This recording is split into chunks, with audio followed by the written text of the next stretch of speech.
नमस्कार दोस्तों, आज आपका एक बार फिर से स्वागत है हमारे YouTube चैनल पर। ऐसी ही और जानकारी प्राप्त करने के लिए हमारे चैनल को सब्सक्राइब करते रहिएगा। जो पति अपनी पत्नी को यह एक चीज देता है वह कभी भी गरीब नहीं होता है। भगवान विष्णु ने बताया, घर में कुत्ता पालने से स्वर्ग मिलता है या नरक, घर का पतन होता है या उत्थान। एक समय की बात है, भगवान विष्णु वैकुंठ लोक में शेषनाग की शैया पर विराजमान थे। तब माता लक्ष्मी ने पूछा, हे स्वामी, मेरे मन में एक प्रश्न उठ रहा है, आप उसका उत्तर बताकर मेरे मन को संतुष्ट करने की कृपा करें।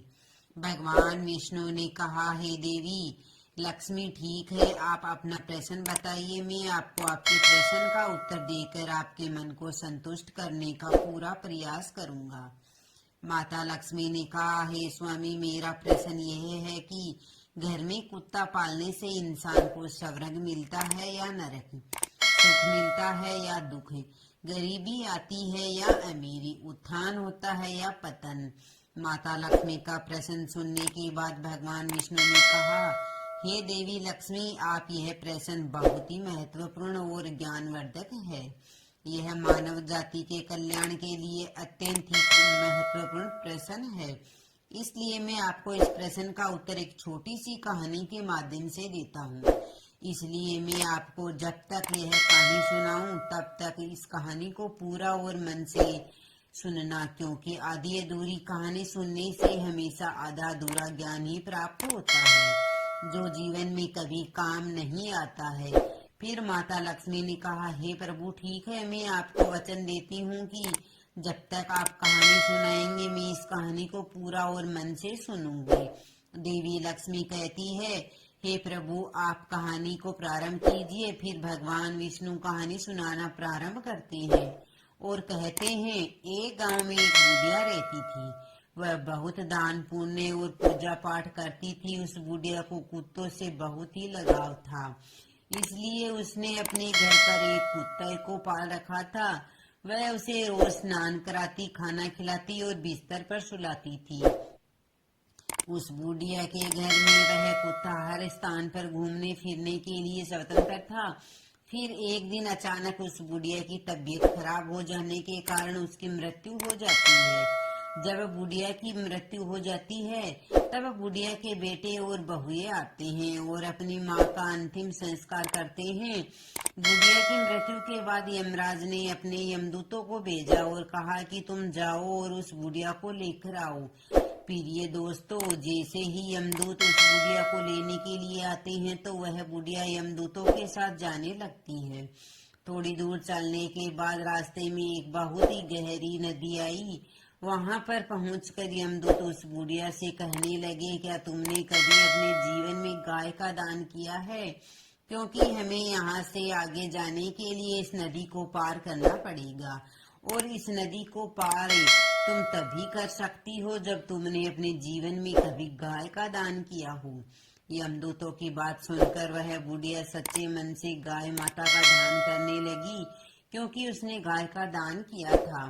और फिर अचानक वहां से एक गाय प्रकट हो जाती है, जिसकी पूंछ पकड़कर वह बुढ़िया उस नदी को पार कर जाती है। फिर थोड़ी दूर चलने बाद रास्ते में बहुत सारे काले कुत्ते आ जाते हैं, जो उस बुढ़िया का रास्ता रोक देते हैं। यमदूत कहने लगते हैं, हे बुढ़िया, यदि तुमने अपने जीवन में कभी कुत्तों को भोजन खिलाया होगा तो यह कुत्ते तुम्हें आगे जाने के लिए रास्ता देंगे। यमदूतों की बात सुनकर वह बुढ़िया अपने सच्चे मन से कुत्तों का आहन करने लगी। तभी वह सारे कुत्ते अपना रास्ता बदलकर आगे निकल जाते हैं। फिर वह बुढ़िया यमदूतों के साथ आगे की ओर चल देती है। वहीं थोड़ी दूर चलने के बाद एक कौवा उस बुढ़िया के सिर पर अपनी चोंच से प्रहार करता है, जिसको देखकर यमदूत उस बुढ़िया से पूछता है, बुढ़िया, क्या तुमने कभी अपने जीवन में किसी साधु संत की सेवा की है? क्योंकि उस बुढ़िया ने पूरे जीवन भर हमेशा साधु संतों का सम्मान किया और उनका सत्कार किया। तब वह बुढ़िया यमदूतों की बात सुनकर साधु संतों को सच्चे मन से याद करने लगी। उसके बाद वह कौवा उस बुढ़िया को चोंच मारना बंद कर देता है वहां से चला जाता है। फिर वह बुढ़िया यमदूतों के साथ आगे की ओर चल देती है। थोड़ी दूर चलने के बाद वह बुढ़िया और यमदूत आगे की ओर बढ़ने लगते हैं तो उस बुढ़िया के पैरों में कांटे चुभना शुरू हो जाते हैं। इसके बाद यमदूत उस बुढ़िया से कहने लगते हैं, हे बुढ़िया, क्या तुमने कभी अपने जीवन में किसी को जूता चंपल दान किया है? क्योंकि उस बुढ़िया ने अपने जीवन में बहुत सारे जूते और चप्पलों का दान किया था।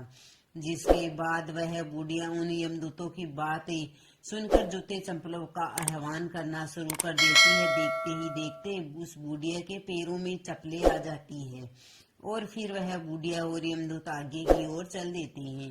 फिर यमदूत उस बुढ़िया को लेकर यमराज के पास जाते हैं। फिर यमराज बुढ़िया को चित्रगुप्त के पास ले जाते हैं। तभी चित्रगुप्त यमराज से कहते हैं, यह कौन है और आप यहाँ किसको लेकर आए हैं? तब यमराज चित्रगुप्त से कहते हैं कि इस बुढ़िया ने अपने पूरे जीवन में बहुत दान पुण्य किया है, भगवान का भजन भी किया है, मगर इसने एक सबसे बड़ी गलती की है जिसकी वजह से इसे इसके दान पुण्य आदि का फल नहीं मिल सकता और यह स्वर्ग में नहीं जा सकती। तब वह बुढ़िया यमराज से कहती है कि हे यमराज, मेरी पूजा पाठ और दान पुण्य में ऐसी क्या कमी रह गई कि जिसकी वजह से मुझे स्वर्ग में स्थान नहीं मिलेगा? यमराज कहने लगा, हे बुढ़िया, देखो, तुम्हारी एक गलती की वजह से तुम्हारे पूर्वजों की आत्मा आज भी भटक रही है और तुम्हें भी यहीं भटकना होगा, क्योंकि तुमने अपने घर के अंदर कुत्ते को पाला है। इसके प्रभाव की वजह से तुम्हारे सारे दान पुण्य का फल नष्ट हो गया, क्योंकि जिस घर में कुत्ता पाला जाता है उसके यहाँ पर देवता भोजन ग्रहण नहीं करते हैं। यदि कुत्ता घर में हो तो किसी का देहांत हो जाए तो देवताओं को पहुंचने वाली सभी वस्तुएं भी देवता स्वीकार नहीं करते हैं। कुत्ते के छू जाने पर ब्राह्मणों के पवित्र यज्ञ भी खंडित हो जाते हैं, अर्थात धर्म अनुसार कुत्ते पालना वाले के यहाँ पर तो ब्राह्मण भी नहीं जाते। वही कुत्ता यदि किसी को सूंघ लेता है तो सूंघने मात्र से ही इंसान अपवित्र हो जाता है। वहीं अगर कुत्ते की दृष्टि जिस भोजन पर पड़ जाती है तो वह भोजन भी खाने के योग्य नहीं रहता। इन्हीं कर्मों से कुत्ते को कभी भी घर के अंदर नहीं पालना चाहिए। अब मैं तुम्हें एक छोटा सा संवाद सुनाता हूँ, उसे ध्यान से सुनो। कुत्ते के साथ व्यवहार करने के कारण युधिष्ठिर को भी स्वर्ग के बाहर ही रोक दिया गया था। जब युधिष्ठिर ने भगवान इंद्र से पूछा कि मेरे साथ यहाँ तक आने वाले इस कुत्ते को मैं अपने साथ स्वर्ग क्यों नहीं ले जा सकता हूँ, तब देवेंद्र इंद्र ने कहा, हे धर्मराज, कुत्ता पालने वाले के लिए स्वर्ग में स्थान नहीं है। ऐसे मनुष्य का स्वर्ग में प्रवेश वर्जित है, क्योंकि कुत्ते से पलित घर में किए गए यज्ञ और पुण्य कर्म के फल को वश नामक राक्षस ग्रहण कर लेता है। और तो और उस घर के सदस्य जो कोई भी व्यक्ति दान पुण्य हवन और कुआ बावड़ी इत्यादि बनाने के जो भी पुण्य फल इकट्ठा करते हैं वह सब घर में कुत्ते के पालने से या कुत्ते की दृष्टि पड़ने से ही वह सारा फल निसफल हो जाता है। इसलिए कुत्ते को घर में पालना पूरी तरह से वर्जित है। भगवान विष्णु ने कहा, हे देवी लक्ष्मी, कुत्ते का संरक्षण होना चाहिए, उसे भोजन खिलाना चाहिए। घर की रोज की एक रोटी कुत्ते का अधिकार होता है। वहीं कुत्ते को कभी भी प्रताड़ित नहीं करना चाहिए, इसकी सेवा करनी चाहिए। घर के अंदर नहीं बल्कि घर के बाहर कुत्ते की सेवा करनी चाहिए। घर के अंदर केवल अतिथि और गाय को रखना चाहिए और उनकी सेवा करनी चाहिए। घर के ब्राह्मण हमेशा कुत्ता, कौवा, चींटिया आदि को भोजन कराना चाहिए तो अत्यंत ही फलदायी होता है। मृत्युलोक पर अक्सर देखने को मिलता है कि गाय और बूढ़े माता पिता को लोग घर से बाहर निकाल देते हैं और कुत्तों को घर के अंदर पालते हैं। जिस घर में ऐसा होता है उस घर का एक दिन निश्चित ही पतन हो जाता है। इसलिए यदि स्वर्ग में जाना है, सुख भोगना है, धनवान बनना है, घर में सुख समृद्धि और शांति लानी है, अपने और अपने परिवार के जीवन का पतन होने से बचाना है, तो गाय और बूढ़े माता पिता को घर के अंदर ही रखना चाहिए और उनकी निस्वार्थ भाव से हमेशा सेवा करनी चाहिए। इस बात का ध्यान रखना चाहिए कि कुत्ते को हमेशा घर के बाहर रखिए, क्योंकि कुत्ते को घर के बिस्तर पर या गलीचा आदि पर सुलाने से घर का पतन हो जाता है। कुत्ते को पालना गलत बात नहीं है, लेकिन घर के अंदर नहीं, घर के बाहर रखें। कुत्ते को निश्चित स्थान पर ही रखना चाहिए और खाना खिलाना चाहिए, क्योंकि कुत्ते को खाना खिलाने से घर में सकारात्मक ऊर्जा का वास होता है और नकारात्मक शक्तियां आसपास भी नहीं भटकती हैं। वहीं कुत्ते को खाना खिलाने से यमदूतों का भय नहीं रहता और कुत्ता भूत प्रेत और आत्माओं को सूंघ सकता है और उन्हें देख भी सकता है। जिस घर के लोग कुत्ते को खाना खिलाते हैं, ऐसे घरों को कभी भी बुरी आत्माएं प्रवेश नहीं करती हैं। कुत्ते को रोटी खिलाने से भगवान शनि देव के आशीर्वाद के साथ साथ कुंडली में मौजूद राहु केतु के दोष भी समाप्त हो जाते हैं। कुत्ते को खाना खिलाने से घर में जल्द ही बच्चे का जन्म होता है। आकस्मिक दुर्घटना का डर भी खत्म हो जाता है, क्योंकि कुत्ते को पहले से ही दुर्घटना का आभास हो जाता है। इसलिए यदि कुत्ते को कभी पालना हो तो घर के अंदर नहीं, बल्कि घर के बाहर किसी नियत स्थान पर ही पालना चाहिए। कुत्ते को घर के बाहर पालने से और खाना खिलाने से हमेशा घर की उन्नति होती है। यमराज की बात सुनकर वह बुढ़िया आश्चर्यचकित हो जाती है और यमराज से कहने लगती है, हे यमराज, आप मुझे केवल 7 दिन का समय दे दीजिए और मुझे वापस धरती लोक पर भेज दीजिए। इसके बाद में इन 7 दिनों के अंदर कुत्ते को घर के बाहर नियत स्थान पर रखूंगी और पूजा पाठ करूंगी, दान पुण्य करूंगी, भगवान का सुरमेन करूंगी। भगवान विष्णु ने कहा, हे देवी लक्ष्मी। उस बुढ़िया की बात सुनकर यमराज उस बुढ़िया को वापस पृथ्वी लोक पर भेज देते हैं। जब वह बुढ़िया धरती लोक पर वापस आती है और गांव के लोग उस बुढ़िया को देखते हैं तो वह सब भयभीत हो जाते हैं। उस बुढ़िया की डर की वजह से वह लोग चारों तरफ भागने लगते हैं और कहने लगते हैं कि यह तो भूतनी बन गई, भागो यहाँ से। फिर जब वह बुढ़िया अपने बेटों और बहुओं के पास जाती है तो वह भी उससे डरकर अपने दरवाजे और खिड़कियां बंद कर लेती हैं। उसके बाद वह बुढ़िया अपने बेटों और बहुओं को बताती है कि मुझे यमराज ने केवल 7 दिन का समय दिया है, क्योंकि मेरी पूजा में कोई कमी रह गई थी, जिसे मैं पूरा करने के लिए आई हूँ। तुम्हें मुझसे डरने की कोई जरूरत नहीं है। अब तक मैं अपने घर के अंदर कुत्ता पालती थी, यह बात मुझे पता नहीं थी कि घर के अंदर कुत्ता पालने से कभी स्वर्ग में स्थान नहीं मिलता है और जो भी पूजा पाठ दान पुण्य का फल होता है वह भी निष्फल हो जाता है। इसलिए मैं घर के अंदर से इस कुत्ते को निकाल कर बाहर करने आई हूँ। अब मैं इस कुत्ते को घर के बाहर एक नियत स्थान पर रखूंगी और इसको खाना खिलाऊंगी और दान पुण्य करूंगी, भगवान की पूजा पाठ करूंगी, हवन यज्ञ आदि करूंगी। तभी मुझे मेरे किए गए दान पुण्य का फल प्राप्त होगा, मुझे स्वर्ग में स्थान मिलेगा। उस बुढ़िया की बात सुनकर उसके बेटे और बहुए उसकी बात मान लेते हैं और घर में रहने की अनुमति दे देते हैं। साथ ही पूजा पाठ करने के लिए सारी पूजा सामग्री भी लाकर देते हैं।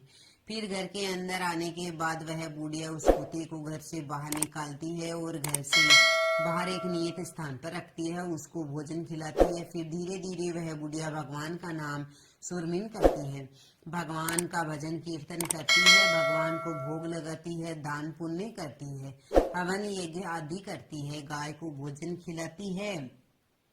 जब गांव वालों को पता चलता है कि यह बुढ़िया 7 दिनों के बाद स्वर्ग में पहुंच जाएगी तो गांव के सभी लोग ऐसा नजारा देखने के लिए, उसकी पूजा पाठ को देखने के लिए उस बुढ़िया के पास आते हैं। फिर वह बुढ़िया अपने पड़ोस की एक औरत से कहती है कि तुम्हें कहानी सुनने का आग्रह करती है। तब वह पड़ोसन भी उस बुढ़िया की कहानी सुनने के लिए तैयार हो जाती है। फिर वह बुढ़िया उस पड़ोसी औरत को पूरी कहानी सुना देती है। पूजा पाठ करने के 7 दिन बाद यमराज उस बुढ़िया से प्रसन्न होकर उसके स्वर्ग में आने के लिए अपना दिव्य विमान नीचे धरती लोक पर भेज देते हैं। उस दिव्य विमान को देखकर सभी लोग आश्चर्यचकित हो जाते हैं। जब गांव के लोग स्वर्ग से आए हुए उस दिव्य विमान को देखते हैं तो मन में सोचने लगते हैं कि यह बुढ़िया तो अब स्वर्ग में जा रही है। हम सभी को इस दिव्य विमान में बैठ जाना चाहिए, क्योंकि इसके साथ हम सबका भी कल्याण हो जाएगा और हमें भी स्वर्ग में स्थान मिल जाएगा। भगवान विष्णु ने कहा, हे देवी लक्ष्मी, फिर जब गांव के लोग स्वर्ग से आए हुए उस दिव्य विमान में बैठने का प्रयास करते हैं तो वह बुढ़िया सभी लोगों से यह कहती है कि तुम लोगों ने यमराज की कहानी नहीं सुनी है, जिसके कारण तुम मेरे साथ नहीं जा सकते। तुमने दान पुण्य नहीं किया है, तुमने अपने बूढ़े माता पिता की सेवा नहीं की है, तुमने भूखों को भोजन नहीं कराया है, तुमने यज्ञ हवन आदि पुण्य कार्य नहीं करवाए। इसी कारण से तुम्हें लोग मेरे साथ स्वर्ग में नहीं जा सकते। मेरे साथ केवल मेरी पड़ोसन ही जा सकती है, क्योंकि इसने 7 दिन तक मेरे साथ बैठकर भगवान श्री कृष्ण की कथा सुनी है, भगवान की पूजा पाठ की और दान पुण्य किया है और ईश्वर का सच्चे मन से ध्यान लगाया है। उस बुढ़िया की बात सुनकर गांव के लोग भी कहने लगते हैं कि हमारा आपसे निवेदन है कि हमें भी ईश्वर की महिमा सुनाओ, जिससे हमारा भी कल्याण हो सके। गांव के लोगों की बात सुनकर वह बुढ़िया सभी को भगवान की महिमा सुनाने लगती है। इसके बाद जितने भी गांव वालों ने भगवान की महिमा को सुना, सभी लोग उस दिव्य विमान में बैठकर स्वर्ग लोक में पहुंच जाते हैं। फिर स्वर्ग लोक में सभी लोगों को देखकर यमराज कहते हैं कि मैंने तो सिर्फ इस बुढ़िया के लिए यह दिव्य विमान भेजा था, परंतु तुम सब लोग कैसे आए? तब वह बुढ़िया यमराज से कहती है, हे धर्मराज, मैंने अपने पूरे जीवन में जितना भी पुण्य कमाया है उसका आधा पुण्य इन सभी को दे दिया, मगर इनको स्वर्ग में ही रहने दीजिए। फिर उस बुढ़िया की बात सुनकर यमराज सभी लोगों को स्वर्ग लोक में रहने का स्थान दे देते हैं। इसलिए कुत्ते को घर के अंदर नहीं पालना चाहिए। यदि कुत्ता पालना है तो घर के बाहर ही पालना चाहिए। कुत्ते को घर के अंदर पालने से स्वर्ग की प्राप्ति नहीं होती है, वहीं पूर्वजों की आत्मा भी मोक्ष प्राप्ति के लिए भटकती है और ऐसा घर कभी भी उन्नति नहीं करता है। ऐसे घर से देवी लक्ष्मी कोसों दूर चली जाती है और ऐसे घर का हमेशा पतन हो जाता है। वहीं घर के बाहर कुत्ते को खाना खिलाने से घर में सकारात्मक ऊर्जा का वास होता है, जिसकी वजह से देवी लक्ष्मी की कृपा ऐसे घरों पर हमेशा बनी रहती और इससे घर का हमेशा उत्थान होता है और घर में सुख समृद्धि बनी रहती है। कुत्ते को भोजन कराने से घर के किसी भी सदस्य का आई हुई विपदा टल सकती है। भगवान विष्णु ने कहा, हे देवी लक्ष्मी, इसलिए कुत्ते को खाना खिलाना चाहिए, परंतु कुत्ते को घर के अंदर नहीं बल्कि घर के बाहर ही खिलाना चाहिए। धन्यवाद दोस्तों। वीडियो कैसा लगा? वीडियो अच्छा लगा है तो वीडियो को लाइक शेयर सब्सक्राइब जरूर कीजिएगा और कमेंट बॉक्स में हर हर महादेव जरूर लिखें।